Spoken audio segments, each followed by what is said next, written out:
ce déclic finalement de te dire ok, je vais leur prouver, je vais montrer, je vais aller jusqu'au bout, je suis pas une merde et puis je peux le faire. Ouais.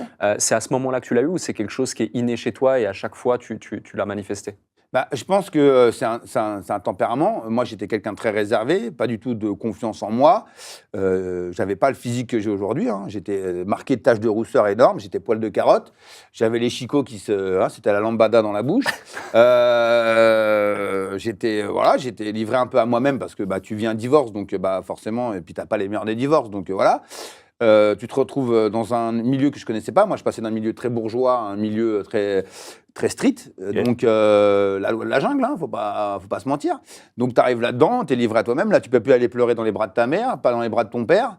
Et c'est ce déclic-là où je me suis dit, j'ai qu'une seule chose. Je suis au fond de la bouteille, j'appuie, je remonte.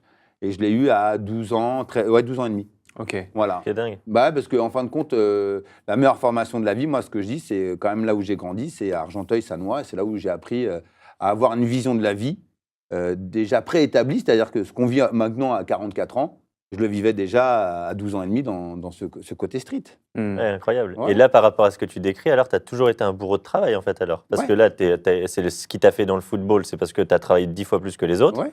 Et après, ça s'est retrouvé, je suppose, dans la cuisine. Bah oui, je le dis, moi, il y a des gens qui naissent avec du talent. Et tu le vois sur deux profils quand on parle de football. Ouais, T'as Messi, Ronaldo. qui a du talent, Mm. mais Ronaldo qui a travaillé, parce que lui n'avait pas de talent. Il Ouais. le dit. Lui, c'est l'abnégation du travail qui l'a amené là, la somme du travail, des sacrifices.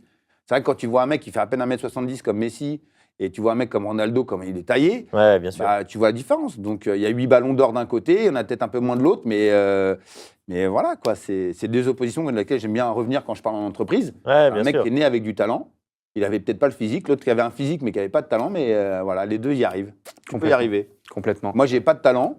Le seul talent que j'ai, c'est que je lâche pas l'affaire. S'il faut que je travaille 2 ans pour arriver à un niveau moyen, mais pour arriver à ce niveau-là, je me mettrais 2 ans. Ouais, intéressant. Moi, je dis souvent que attitude est supérieure à aptitude, tu vois. Et Oui, oui. mine de rien, ça s'y retrouve, tu vois. Toi, t'as travaillé plus et tu arrives à équilibrer justement le truc Donc, tu as de dit aptitude avec attitude Avec- supérieure à aptitude, Et- tu vois. humilité. Carrément. L'humilité. L'humilité de dire que je sais pas. Là, par exemple, aujourd'hui, à 44 ans, je vais apprendre à faire un tableur Excel. Ah, ok. J'ai demandé à ma belle-sœur qui touche super bien d'aller m'apprendre à faire. Sinon, je fais mes tableurs sur du papier, moi. Tu me donnes un. Ok. Ah ouais, tu me donnes un cahier, je te fais un tableur. Mais je suis incapable de gérer l'informatique. Pour moi, ça me paraît. C'est du chinois, quoi. Ouais, Ok. ouais. Déjà de gérer un iPhone, c'est super bien. Mais alors, voilà, gérer ça. Donc, je pense que si l'aptitude d'un chef d'entreprise, c'est de savoir s'entourer des gens qui savent mieux, qui ont des talents ou en tout cas des capacités que je n'ai pas. Mm. Carrément.